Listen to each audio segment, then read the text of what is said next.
Hello viewers, ఈరోజు మన వీడియోలో కెనడాకి వచ్చే ముందు ఏ థింగ్స్ మనం ప్యాక్ చేసుకోవాలి, ఏ థింగ్స్ మన లగేజ్లో క్యారీ చేయాలి చేయకూడదు అనేది తెలుసుకుందాం.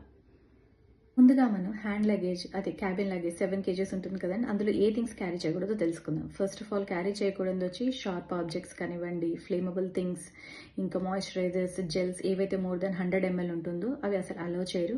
అండ్ ఫుడ్ ఐటమ్స్ కానివ్వండి, జామ్స్, పికిల్స్ కానివ్వండి హ్యాండ్ లగేజ్లో ఎప్పుడు పెట్టద్దు.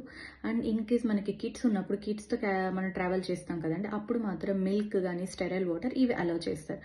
నెక్స్ట్ మనం క్యారీ చేయాల్సిన ఇంపార్టెంట్ డాక్యుమెంట్స్ తెలుసుకుందాం. First passport, study permit, work permit, మీ offer letter, admission letter, travel insurance, health insurance, vaccination certificates, international driving licence, proof of funds, ఇలాంటి documents అన్నీ కూడా డిజిటల్ కాపీస్ అనేది మీకు వాట్సాప్లో కానివ్వండి, మీ మెయిల్ కానీ సేవ్ చేసుకోండి. అండ్ ఆల్సో హార్డ్ కాపీస్ అనేవి ఒక డాక్యుమెంట్ ఆర్గనైజర్లో మీ హ్యాండ్ లగేజ్లో క్యారీ చేయండి. నెక్స్ట్ ఫుడ్ అండ్ కిచెన్ అండి. ఇండియా నుంచి వచ్చేటప్పుడు మీరు బేసిక్ యుటెన్సిల్స్ ఏమన్నా క్యారీ చేయండి. అండ్ ప్రెషర్ కుక్కర్ కానివ్వండి, కుకింగ్ విజిల్స్ ఇవన్నీ కూడా ఇండక్షన్ బేస్ ఉండేవి చూసుకొని పర్చేస్ చేయండి.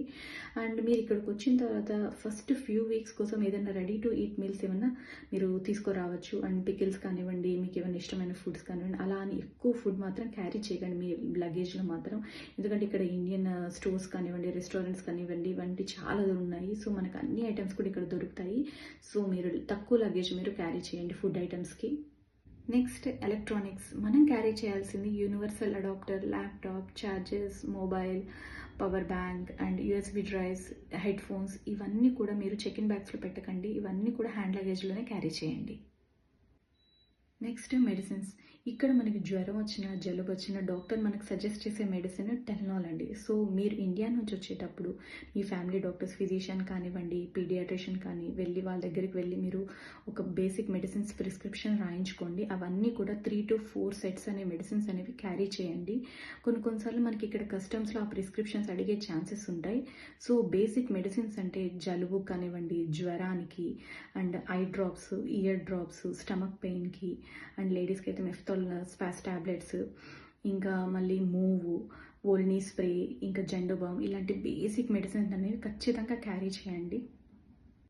మీతో పాటు కిడ్స్ కూడా ట్రావెల్ చేస్తుంటే వ్యాక్సినేషన్ రికార్డ్ కంపల్సరీగా క్యారీ చేయండి. Next clothing. ఇక్కడ మనకి క్లైమేట్ అనేది అన్ప్రెడిక్టబుల్ అండి. అంటే ఎప్పుడు వర్షం పడుతుందో తెలీదు, ఎప్పుడు ఎండ వస్తుందో తెలీదు. సో మీరు ఇండియా నుంచి వచ్చేటప్పుడు జాకెట్స్ కానివ్వండి, hoodies, thermals, formals, comfortable daily wear అనేది షాపింగ్ చేయండి. బట్ హెవీ వింటర్ జాకెట్స్ మాత్రం ఇండియాలో పర్చేస్ చేయకండి. అవి కెనడాలోనే చాలా బాగుంటాయి. అంటే ఈ weather tested better quality jackets మీరు ఇక్కడ షాపింగ్ చేయొచ్చు. లాస్ట్ బట్ నాట్ లీస్ట్ ఏంటంటే international debit cards, credit cards, forex cards, ఇంకా క్యాష్ కానివ్వండి, అరైవల్ ఎక్స్పెన్సెస్ కోసం ఒక $500 మాత్రం క్యారీ చేయండి. ఈ వీడియో కనుక మీకు నచ్చినట్లయితే లైక్ చేయండి. ఈ చెక్ లిస్ట్ లింక్ డిస్క్రిప్షన్లో ఇచ్చాను, డౌన్లోడ్ చేసుకోండి. సబ్స్క్రైబ్ చేయడం మాత్రం మర్చిపోకండి.